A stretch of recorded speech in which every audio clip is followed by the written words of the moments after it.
നമസ്കാരം. സ്കൂൾ വാർത്തകൾ. സർക്കാർ സ്കൂളുകളിലും പ്രൈവറ്റ് സ്കൂളുകളിലും ഇന്ന് ജനാധിപത്യത്തിൻ്റെ കൃത്യനിഷ്ഠതയും അതിൻ്റെ അറിവും വരും കാലങ്ങളിൽ ഭാവി തലമുറകൾക്ക് എത്രയേറെ പ്രയോജനപ്പെടുത്താമെന്നു ഉള്ളതിൻ്റെ ട്രെയിനിങ് പ്രാക്ടീസാണ് സ്കൂൾ തലത്തിൽ പാഠ്യവിഷയത്തോടൊപ്പം തന്നെ നടന്നുകൊണ്ടിരിക്കുന്നത്. സ്കൂൾ എച്ച്.എം. ശ്രീമതി സ്വപ്ന, ഗവൺമെൻറ് UP സ്കൂൾ, വെങ്ങല്ലൂർ. പൊതു തെരഞ്ഞെടുപ്പിൻ്റെ ഒരു നേരനുഭവം നൽകുന്നതിനുമായിട്ടാണ് സ്കൂൾ പാർലമെൻറ്റ് തെരഞ്ഞെടുപ്പ് സംഘടിപ്പിക്കുന്നത്. ഒരു പൊതു തെരഞ്ഞെടുപ്പിൻ്റെ എല്ലാ ചിട്ടവട്ടങ്ങളും പാലിച്ചുകൊണ്ട് രഹസ്യ ബാലറ്റ് രീതിയിലാണ് ഇവിടെ വോട്ടെടുപ്പ് നടത്തിയത്. 13 ക്ലാസ് ഡിവിഷനുകളിലേക്കായി 41 സ്ഥാനാർത്ഥികളാണ് മത്സരിച്ചത്. സ്കൂൾ ലീഡർ സ്ഥാനത്തേക്ക് 4 പേരും മത്സരിച്ചിട്ടുണ്ട്. പോളിംഗ് ബൂത്തിൻ്റെ അതേ രീതിയിൽ തന്നെ ബൂത്ത് അടിസ്ഥാനത്തിൽ സ്ഥാനാർത്ഥികളെ പരിഗണിച്ചുകൊണ്ടുള്ള അറിയിപ്പുകൾ പരസ്യപ്പെടുത്തിയും പോളിംഗ് ഓഫീസറുടെ കൃത്യനിഷ്ഠതയോടെ പോളിംഗ് ഏജന്റുമാരായി പ്രവർത്തിക്കുന്നത് അധ്യാപകർ തന്നെയാണ്. യഥാർത്ഥ പാർലമെന്റ് ഇലക്ഷനിലെ പക്വതയും യഥാർത്ഥ രീതികളും വോട്ട് ചെയ്യാമെന്ന കുട്ടികളെ പറഞ്ഞ് മനസ്സിലാക്കി രഹസ്യമായി തന്നെയാണ് വോട്ട് ചെയ്യിപ്പിക്കുന്നത്.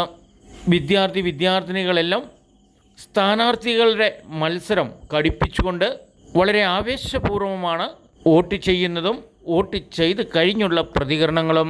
തോറ്റ സ്ഥാനാർത്ഥികൾ നിരാശരായി കരയുന്നതും അധ്യാപകർ അവരെ പറഞ്ഞ് സമാധാനിപ്പിക്കുന്നതും വളരെ രസകരവും കൗതുകപരവുമായ കാഴ്ചകളായിരുന്നു. സത്യസന്ധതയോടെ ജനാധിപത്യത്തിൻ്റെ കാവൽക്കാരാവുക എന്നുള്ള ദൗത്യമാണ് ഇവിടെ പൂർത്തീകരിച്ചിരിക്കുന്നത്.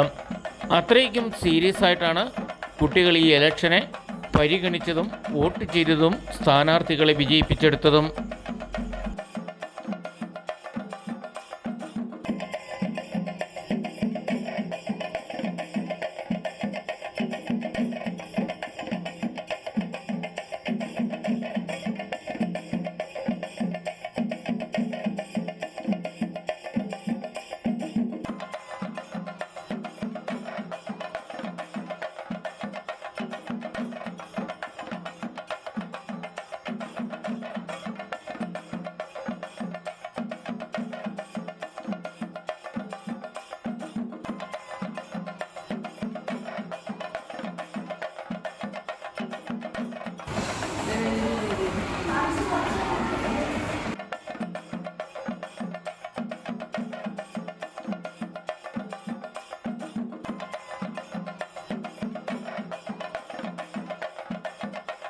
നാട്ടുരാജ്യ ന്യൂസിനു വേണ്ടി റിപ്പോർട്ടിംഗ് തൊടുപുഴയിൽ നിന്നും KK വിജയൻ.